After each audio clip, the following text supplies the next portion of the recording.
प्रयागराज से सीधे हम आपको दिखा रहे हैं, साधु संतों का ये रेला दिखा रहे हैं, श्रद्धालुओं का हुजूम दिखा रहे हैं।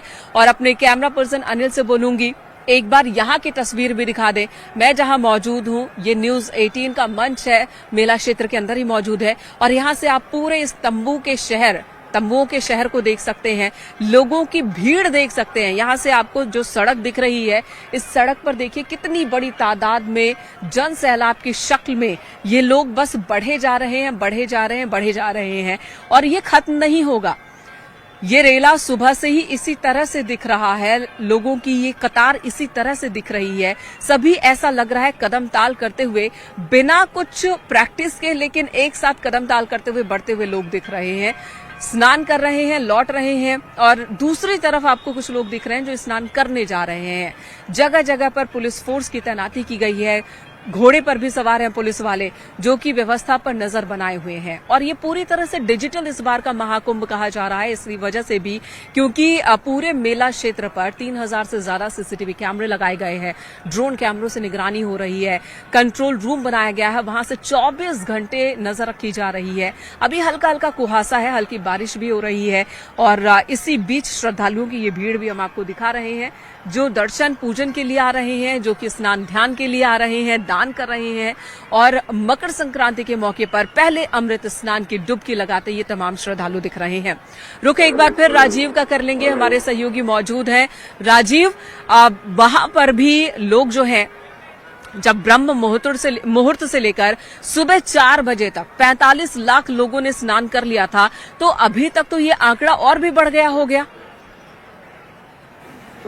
आपसे कुछ देर पहले हमारी कुछ मेला प्राधिकरण से जुड़े अधिकारियों से बात हुई, तो उनका कहना है कि करीब 60 से 70 लाख के बीच श्रद्धालुओं ने आज स्नान किया है। आपसे कुछ ही देर बाद उसका ऑफिशियल आंकड़ा जारी किया जाएगा। मेनका आप भीड़ का अंदाजा इसी से लगा सकते हैं कि अब जब पहला जो अखाड़ा है वो अमृत स्नान के लिए संगम पर पहुंच गया है, तो उसके बाद 6 लेन बनाई गई। 6 लेन पर लगातार जो लोगों के आने का सिलसिला है वो लगातार जारी है, जिससे आप समझ सकते हैं कि प्रयागराज कुंभ में जो पहला अमृत स्नान है उस मौके पर कितने लोग पहुंचे। कुछ लोग यहाँ पहुंचे भी, उनसे भी बात करते हैं। कहाँ से आए हैं आप लोग? हरियाणा पलवल से जी। कैसी व्यवस्था है? व्यवस्था मोदी जी ने ऐसा कर रखा है, साफ सफाई और प्रशासन का इतना जबरदस्त काम हमने देखा नहीं किसी भी तरह। इतने विशाल प्रदर्शन के अंदर इतना व्यवस्था इतनी अच्छी, कमाल कर दिया मोदी जी ने। कैसा लग रहा है? बहुत बढ़िया लगा है। हाँ, कैसी व्यवस्था है? बहुत अच्छी लगी है।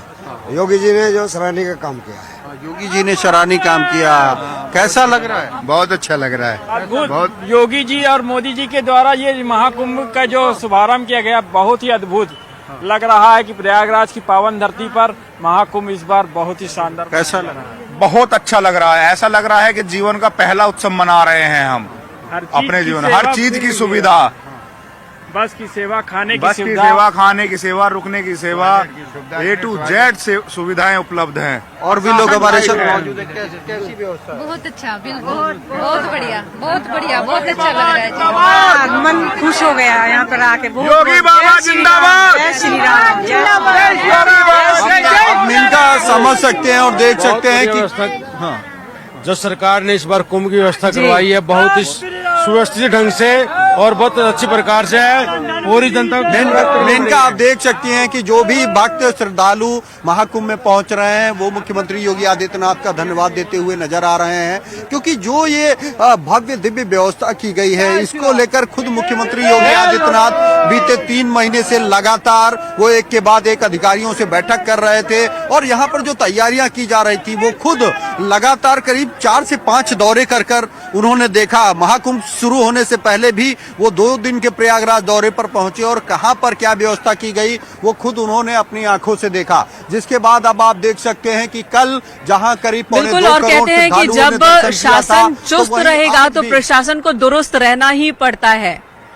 जी, शासन अगर चुस्त है तो प्रशासन को दुरुस्त रहना ही देखिए- पड़ता है और सीएम योगी आदित्यनाथ तो खुद कमान संभाले हुए थे और उसी का असर कहेंगे कि अब ये जो श्रद्धालु आ रहे हैं करोड़ों की संख्या में, इतनी बड़ी भीड़ जो एक छोटे से भूभाग पर इकट्ठा हुई है और वो तारीफ करते हुए अगर दिख रहे हैं लोग, तो इसके पीछे की एक वजह ये भी है कि मुख्यमंत्री ने खुद अपनी मुस्तैदी बरकरार रखी है। और देखिए यकीनन में इनका अगर 13 और 14 का क्राउड मिलाकर हम बताएं तो अब तक जो आंकड़े हैं वो करीब 2.5 करोड़ लोग जो हैं वो संगम तट पर डुबकी लगा चुके हैं। आप देख सकते हैं कि विभिन्न राज्यों से लोग यहाँ पहुंचे हैं। कहाँ से आए हैं? जी कैसी व्यवस्था है? बहुत अच्छी है, अच्छी व्यवस्था है, बहुत बढ़िया व्यवस्था है। पटना बिहार से आए हैं। पटना बिहार से आए हैं, व्यवस्था बहुत अच्छा है, कोई दिक्कत नहीं है। हाँ, कुछ भी ऐसा आया है हाँ, बंगाल कैसी से, व्यवस्था है? बहुत अच्छा है। नागा साधु को देखकर मेरा जीवन पसंद हो गया। नागा साधु को देखकर जीवन प्रसन्न हो गया। कैसी व्यवस्था है? ठीक है सर, अच्छा बहुत है, अच्छी है, बहुत अच्छी है। हम लोग बेगूसराय जिला के हैं, कहाँ से? बेगूसराय जिला। अच्छा, बेगूसराय बिहार के लोग हैं। कहाँ से आए हैं आप? राजस्थान कैसी व्यवस्था है? बहुत शानदार व्यवस्था लगा, हाँ, बहुत दिक्कत तो नहीं? कोई दिक्कत नहीं सर, बहुत बढ़िया है। आप देख रहे हैं चाहे राजस्थान हो, वेस्ट बंगाल हो, बिहार हो, उज्जैन से महाकाल की नगरी से आए, बढ़िया व्यवस्था, बहुत अच्छी सर। मध्य प्रदेश से हो और भी लोग हमारे साथ मौजूद है। मैडम किस तरह की अरेंजमेंट है, कैसी व्यवस्था है? नहीं अच्छा है, मेरे को तो सब कुछ अच्छा लगा। हाँ हाँ, पानी बहुत ठंडा है, बाकी सब ठीक है। जी वाकई राजीव, कुछ इसी तरह की प्रतिक्रिया लगातार सुनने देखने को मिल रही है। मैं भी जब से मेला क्षेत्र में आई हूँ, ज्यादातर लोग तारीफ करते दिख रहे हैं। कल एक इंदौर वासी से मुलाकात हुई थी और इंदौर के लोगों ने यहाँ की साफ सफाई की तारीफ की। अमूमन कहा जाता है कि इंदौर के लोग पूरे भारत में कहीं पर भी चले जाएं और वो यही कहते हैं कि हमारा इंदौर सबसे साफ है, यहाँ तो गंदगी है। लेकिन कल इंदौर के लोग भी यहाँ की सफाई की तारीफ कर रहे थे, व्यवस्थाओं की तारीफ कर रहे थे। कुछ और लोगों की प्रतिक्रियाएं भी अपने दर्शकों को दिखाएंगे कि वो क्या कह रहे हैं, संगम में आकर उनकी अनुभूति क्या है। लेकिन उससे पहले ज्योतिषाचार्य आशुतोष जी से कुछ सवाल जवाब हो जाए। देखिए ठंड इतनी ज्यादा है कि मेरी जुबान भी लड़खड़ा रही है। अब अगला सवाल ये है कि जो लोग घर बैठे हैं वो स्नान करें, तो आपने कहा कि मन में ध्यान करें गंगा माँ का और स्नान करें। गंगा के स्मरण करने से ही मुक्ति है, स्मरण मात्र से मुक्ति है। बस हमको ये विश्वास होना चाहिए कि हाँ स्मरण से मुक्ति होती है। तभी हमारा सब कॉन्शियस माइंड जो हमारे अंदर एक अवचेतन मन स्थित है, जब तक उसको संदेश नहीं जाता तब तक हमारा वाईफाई ईश्वर के कनेक्शन से कनेक्ट नहीं होगा। आजकल इसे एक नया वर्ड यूज किया जा रहा है, वर्ड तो पुराना है, इस्तेमाल में अब है, मैनिफेस्ट करना, मैनिफेस्टेशन। जो अवचेतन मन, हम आपको यही की एक वाक्य बताते हैं। एक बार ऐसा कथा कही जाती है कि शिव और पार्वती, कुंभ लगा हुआ था, अनादिकाल की बात है, तो शिव पार्वती आकाश मार्ग से देख रहे थे कि नीचे कुंभ स्नान चल रहा है। तो पार्वती जी ने कहा कि देखिए कितने असंख्य भक्त हैं यहाँ पर, संगम स्नान कर रहे हैं, गंगा स्नान कर रहे हैं। तो शिव जी ने नीचे देखा और शिव जी ने कहा कि भाई हमें तो यहाँ कोई भक्त नहीं दिख रहा। तो पार्वती जी ने कहा कैसी बात आप करते हैं, यहाँ तो असंख्य भक्त हैं। तो शिव जी ने कहा इसमें भक्त तो हमको नहीं दिख रहा कोई। तो उन्होंने कहा आप कैसी बात करते हैं। तो उन्होंने कहा आइए आपको हम इसका प्रमाण देते हैं, प्रूफ करते हैं। वही जो श्रद्धा विश्वास की बात मैं बता रहा हूँ, जो आपने प्रश्न किया। तो कहा जाता है कि शिव पार्वती यहाँ पर आ गए संगम तट पे तीर्थराज प्रयाग के, और यहाँ उन्होंने डेरा डाल दिया। शंकर जी ने कोढ़ी का रूप लिया, मतलब एक बीमार व्यक्ति का, और पार्वती जी ने एक सुंदर स्त्री का रूप बना लिया। और वो लोग एक गड्ढे में शंकर जी गिर गए और पार्वती जी बाहर खड़ी हो गई। जैसे यहाँ पर देखिए कितना भीड़ का रेला आ रहा है, लाखों करोड़ों लोग दिख रहे हैं।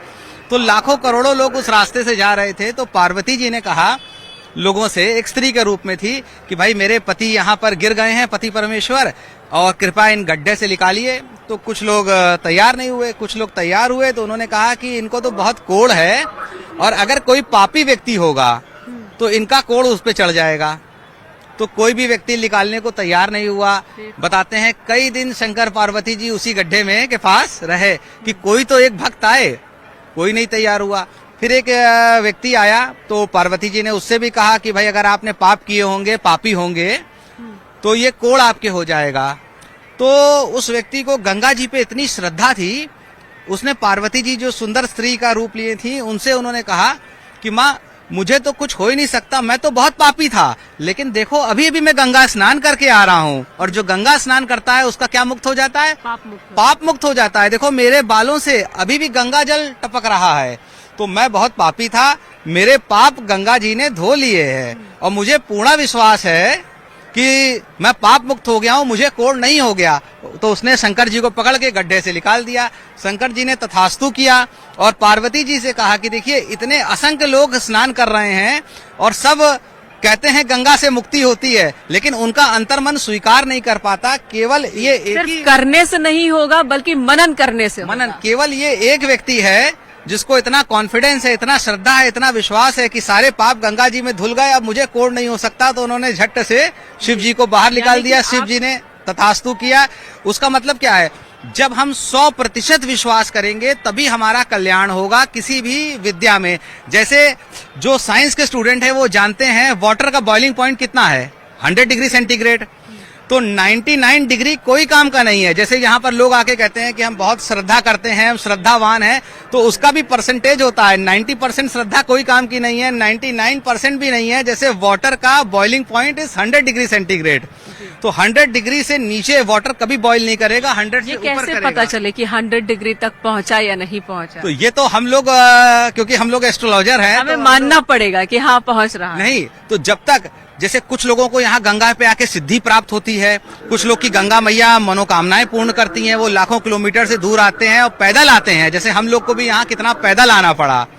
तो कुछ लोगों का इस क्षेत्र में आके कल्याण हो जाता है, भाग्य बदल जाता है। और कुछ लोग कहते हैं कि भाई हमने तो सब कुछ कर लिया लेकिन कुछ नहीं हुआ। तो आपको अपने मनन भी करना होगा, चित्त को भी जागृत करना होगा। बातचीत हम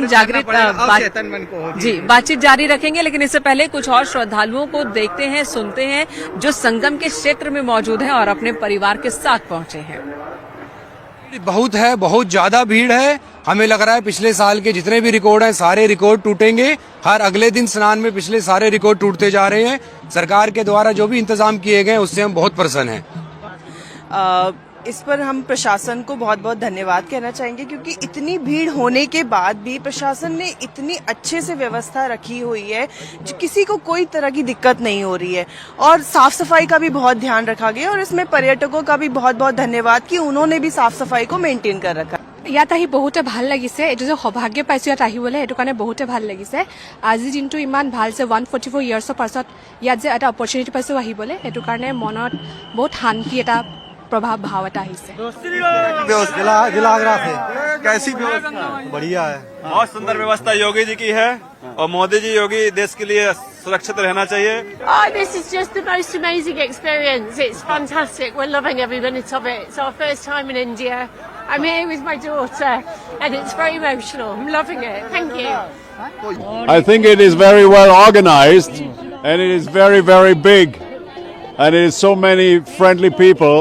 I really like it. I enjoy it. I wanted to feel the spiritual energy and to meet Indian people. And they are so friendly, it's amazing.